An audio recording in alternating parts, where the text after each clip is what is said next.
A Ukrainian woman, identity classified, unit withheld, sat in a forward operations room somewhere in Donetsk Oblast and watched drone footage she hadn't been able to watch without flinching for 3 years. She recognized the streets, the industrial blocks, the rubble pattern near the waterfront that used to look different when people lived there. She started crying, not because the city was destroyed. She already knew that. She cried because the camera was hers. Mariupol fell on May 21st, 2022. The last Ukrainian defenders crawled out of the tunnels beneath Azovstal and surrendered on orders from Kiev High Command. Some of those soldiers are still in Russian captivity. The city became a symbol, the Kremlin's trophy. Putin's proof that the West had abandoned Ukraine. Russia's proof of concept for what it does to a city that fights back. Russia spent 3 years treating Mariupol like it was settled, permanent, done. Here's what they didn't account for. On May 8th, 2026, the day Russia celebrates victory over Nazi Germany, because the irony gods are never off duty, Azov flew drones directly over Azovstal and filmed it, and then released the footage to the entire world. The statement they posted read, "Azov is already patrolling its hometown of Mariupol. For now, from the sky, but there's more to come." Russia's nightmare isn't coming. It arrived, and it has a camera. Let's get specific, because the details matter more than the headline. The first Azov Corps of Ukraine's National Guard didn't just fly a drone over Mariupol for optics. They deployed what they're calling the Udarny Barrier, the strike barrier, a reconnaissance and strike system that's been quietly expanding its operational radius for weeks before this footage dropped. The drones are patrolling roads 160 kilometers behind the front line. 160 kilometers. That's Washington, D.C. to Philly. That's not near the front. That's deep into what Russia considers its safe rear. What they found on those roads wasn't exactly a mystery. Russian cargo lorries carrying troops and ammunition, fuel tankers supplying the garrison, military convoys using Ukrainian roads, the roads of a city Russia claims to have liberated, to move hardware deeper into occupied territory. The footage shows the trucks, it shows the strikes, it shows the secondary explosions when the fuel goes up. Then it shows the Azovstal flyover, almost casually, like a pilot circling a landmark on a sightseeing tour. The same tour Russia said would never happen again. According to ISW, the Institute for the Study of War, geolocated video from May 6th and 8th confirmed strikes on Russian military vehicles on the T-0509 Mariupol to Donetsk highway, roughly 95 kilometers from the front.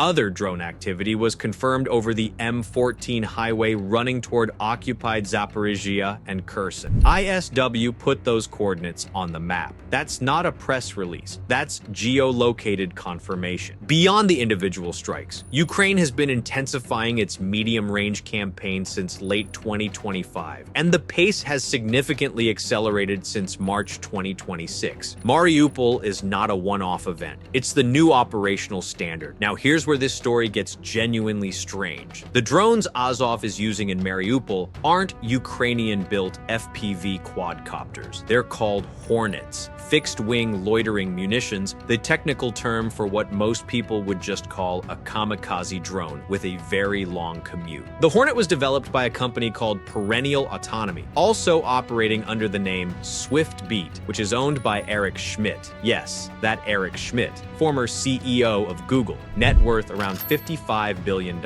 The man responsible for making sure your search for chicken soup recipe somehow returns 17 ads for supplements your doctor told you to avoid. He is now funding autonomous AI strike drones in Ukraine under something called Project Eagle, previously known as Project White Stork, which is either a great name for a weapons program or the worst baby shower theme in history. The Hornet specs are partially classified, but here's what's been confirmed or credibly reported. Range is estimated somewhere north of 100 kilometers. Exact specs remain classified. What has been confirmed? AI-assisted target recognition, inertial optical navigation, resistance to standard electronic warfare jamming, and a warhead of roughly 4 to 5 kilograms. Speed at terminal approach exceeds 200 kilometers per hour. Russian EW systems, the ones designed to fry FPV drones mid-flight, reportedly struggle with it. Communication is maintained via Starlink satellite terminals, which means the operator doesn't need a line-of-sight signal chain running 160 kilometers into occupied territory. The AI component isn't science fiction. German journalist Julian Rupke, who first broke the Hornet story for Bild in April, reported that the system can lock onto a target autonomously once the operator designates it, which means a Russian truck driver who spots the drone and floors the gas pedal is not going to outrun the math. Russian soldiers have given the Hornet a nickname, Martian 2. Russia put a name on it because naming things is how you cope with not being able to stop them. Something is hunting your trucks 160 kilometers behind where you thought the war ended. Might as well call it an alien.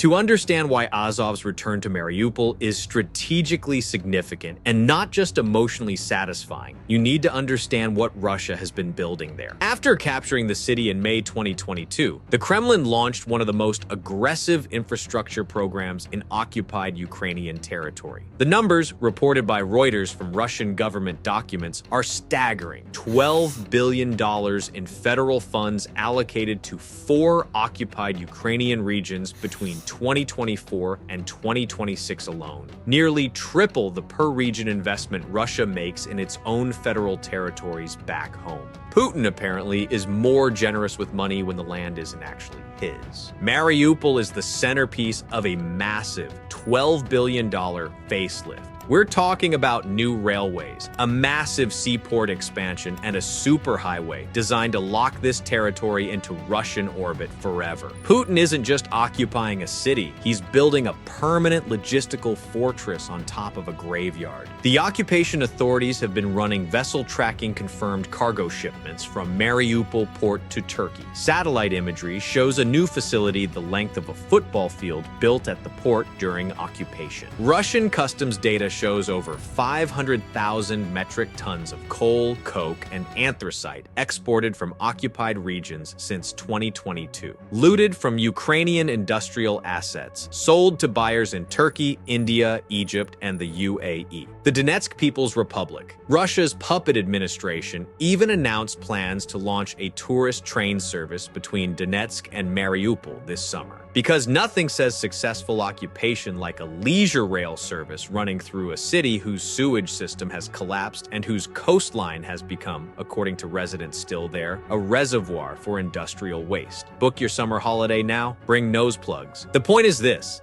isn't decoration. It's a logistical spine for sustaining operations across the entire southern front. Knock out that supply chain, and the Russian position from Donetsk to Kherson gets significantly harder to hold. Russia's worst fear was never losing a tank battle on the front, it was losing the rear. Azov just confirmed that fear is no longer hypothetical. In 2022, Azov was a regiment, around 900 fighters trapped inside a steel plant, running out of food, ammunition, and tunnel space. The world watched their final transmissions. Their commander, a 31-year-old colonel named Denis Prokopenko, call sign Redis, issued orders knowing they might be his last. He went into Russian captivity. His fighters went with him. Putin publicly called them Nazis and terrorists. Russian state TV aired their surrender as a trophy. The Kremlin designated Azov a terrorist organization in August 2022 and began staging show trials. Prokopenko was released in a prisoner exchange in September 2022.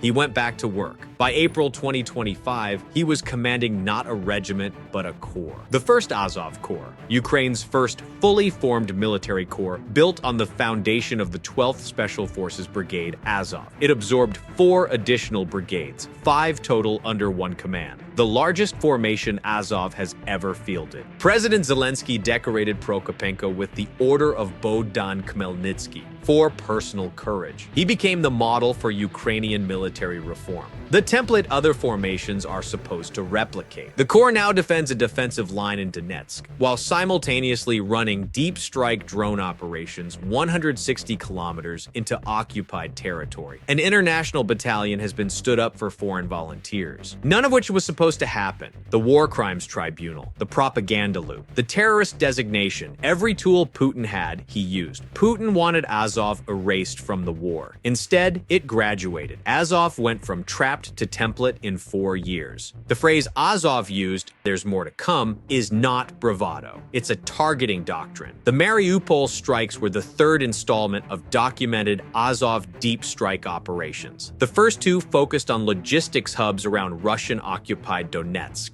6 separate documented strike corridors across the Donetsk rear, each one verified, each one on the map. The Mariupol footage was not a leap. It was the next step in a deliberate, expanding operational pattern. The sanitary zone language is deliberate military vocabulary. The goal isn't to destroy every vehicle. It's to make every route dangerous enough that Russian logistics planners have to choose between slower convoys, alternate routes that add time and fuel, or accepting a steady attrition rate on their supply trucks. Any one of those outcomes degrades the tempo of Russian frontline operations. The analysts tracking this from Washington put it plainly. Logistics strikes of this kind historically create the conditions for counteroffensives. The same pattern that preceded Ukraine's territorial gains around Kupiansk and southern Dnipropetrovsk. Logistics attrition isn't glamorous, it's how you win. And here's the thing, Russia cannot solve easily. The Hornet uses Starlink. Ukraine has Starlink. Jamming the drone means jamming a satellite communication network that SpaceX operates, and that NATO has effectively underwritten. You can't blanket that much rear territory with jamming infrastructure. Not at scale, not fast enough. Russia has no clean answer to this, and the people feeling that most directly aren't generals. They're truck drivers. Multiple reports indicate drivers have been abandoning their vehicles upon identifying an incoming drone, which is a rational survival decision. It is also, logistically speaking, a catastrophic habit. The Russian Logistics Corps has effectively trained its own drivers to flee on sight from anything with wings, which is a remarkable achievement for a military whose official coat of arms is a two-headed eagle. Apparently, neither head saw this coming. But before any of that lands as a strategic argument, there's a person in this story. The unnamed Ukrainian service member who watched the Mariupol footage and cried, the one who said she recognized nearly every street and every building in the video, said something that deserves to be quoted directly. "We haven't reclaimed this territory on the ground, but we're already there in the sky. And there will only be more cases like this, and we'll only fly deeper." Then she said, "It's nice to realize that something is changing. For me, being in the military routine all the time, it feels like nothing is changing on the front line." That second sentence is the one that lands. Not the operational optimism, the exhaustion underneath it. 3 years of grinding frontline duty where the map barely moves and the losses keep coming, punctuated by a moment of footage from a city she grew up in. And she doesn't lead with victory. She leads with the relief of change. For at least one soldier whose name nobody will publish, it was the first time the drone footage made her feel something other than numb. Russia spent $12 billion trying to make Mariupol permanent. It took one drone, a satellite link, and an AI targeting system funded by the guy who used to run Google to remind everyone that nothing Putin built there is safe. So here's where we are. Russia's nightmare isn't theoretical anymore. Azov is back over Mariupol. The Hornet is hunting supply convoys on roads that the Kremlin considered its safe zone. The tourist train to the resort city of rubble and sewage water is about to have a very bad summer. Prokopenko's corps went from surrendering in a steel plant to running AI-guided deep strikes over that same steel plant in 4 years. If that trajectory continues, and there's no sign it won't, the question for Russia isn't whether its Mariupol logistics network can survive. It's how long before the depth will increase, stops being a promise, and starts being a map that covers everything between the front line and Russia's actual border. The woman in that operations room recognized her streets. Give it time. The ground forces will too. If you want more on the Hornet drone program and exactly how Eric Schmidt's Silicon Valley money ended up turning into burning Russian fuel tankers in occupied Ukraine, hit subscribe. That one deserves its own video, and it's coming.